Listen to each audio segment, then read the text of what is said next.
Hi, my name is Mrs. Kaplan, and I'm here today to talk to you about Kids in Charge.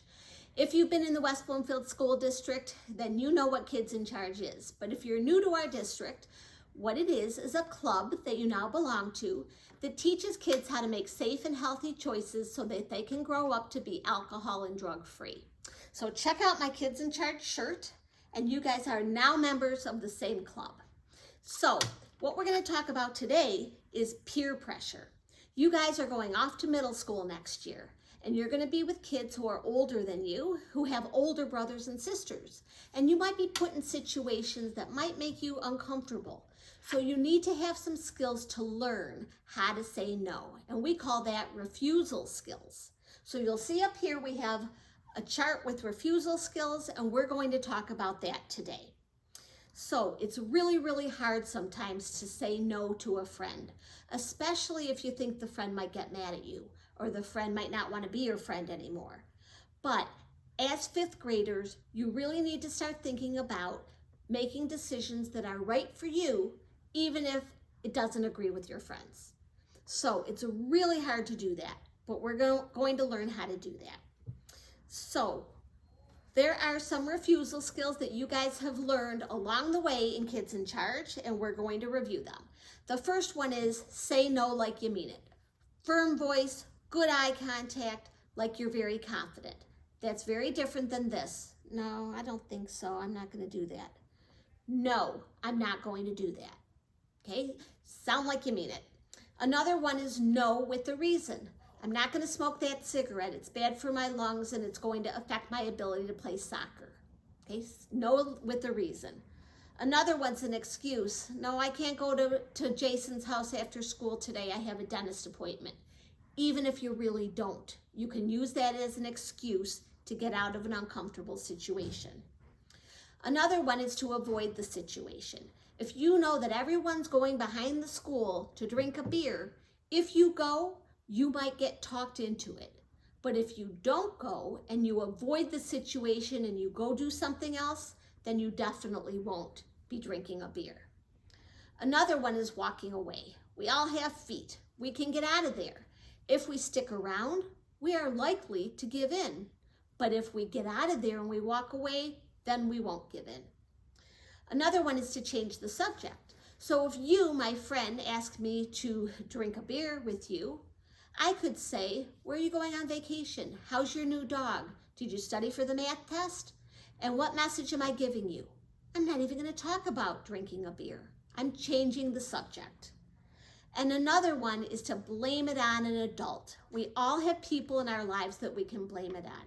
So you could say, if I did that, the coach will kick me off the team, or my principal will suspend me, or my teacher won't think very highly of me. My parents will ground me. So you can always blame someone else for why you are not doing what someone is trying to pressure you into doing. And if you've tried many of these and someone is still trying to push you to do something, you can always say to them, you know, I've told you no many times. Why do you keep asking? And then it puts them on the defensive instead of you. Now, the other thing to think about is, what kind of a friend do you want? Do you want a friend who's going to encourage you to do unsafe and dangerous things? Probably not.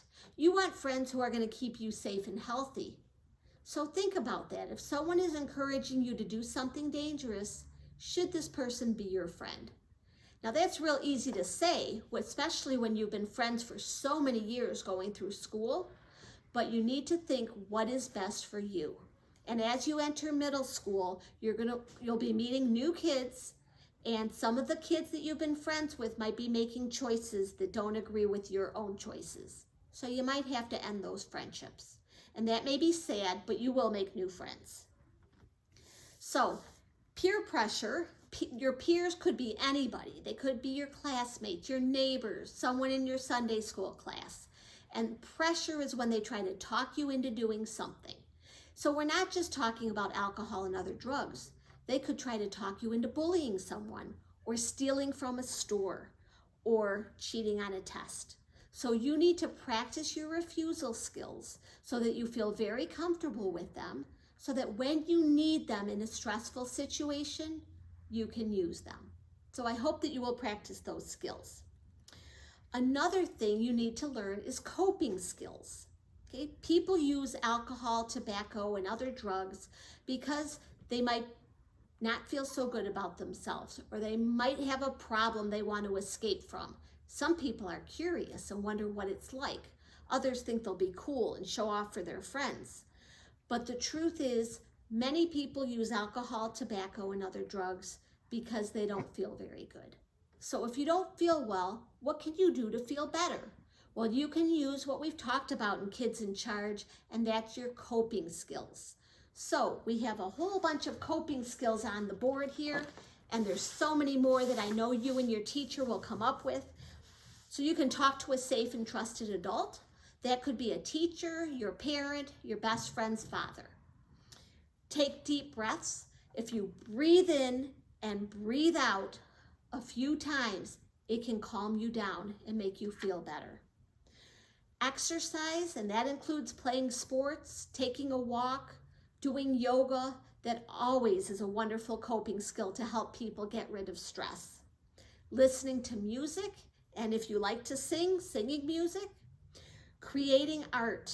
If you have skills, or even if you don't, when you do an art project or you draw, it makes you feel better. Another one is writing in a journal. When you write in a journal, you get your thoughts and feelings out of you onto paper, and that can help you to feel better. Think of your happy place. Where can you go in your head to think about a happy time that relaxes you? So for me, it's the beach. I love going to the beach. I love the sun, the sand, hearing the waves, watching the waves, maybe seeing the seagulls in the sky. And whenever I feel stressed, I can sit and think about being at the beach, and it calms me down. So think to yourself, where's your happy place? For a lot of people, it is the beach, but it might be the woods. It might be grandma's backyard. It might be your living room. Okay, think about where your happy place is that you can go to anytime just by imagining it in your head. And another one is going outside or taking a walk. Walking is exercise. Going outside means you're out in nature, and that helps people to cope really well. Playing with a pet, not only will your pet love it, but so will you. Positive self-talk, talking to yourself in the positive way. Not, I'm so stupid, I made a mistake, I don't know what I'm doing. But what if you said, I made a mistake and I'm gonna learn from it. I'm a smart person, but smart people make mistakes. What if you talk to yourself in a positive way? It's going to help you to cope with whatever's going on in your life. You don't want to beat yourself up. It doesn't help. And what about this? Have fun with a friend. Whenever you're doing things with a friend, it might distract you from whatever's troubling you. So that's a really good thing to do. Another thing you want to do is identify people in your life who are safe and trusted adults who you can go to with a problem. The problem with school, like teachers and your principal, is that school is closed on weekends, evenings, and holidays. So you need school people, but you also need adults out of your life.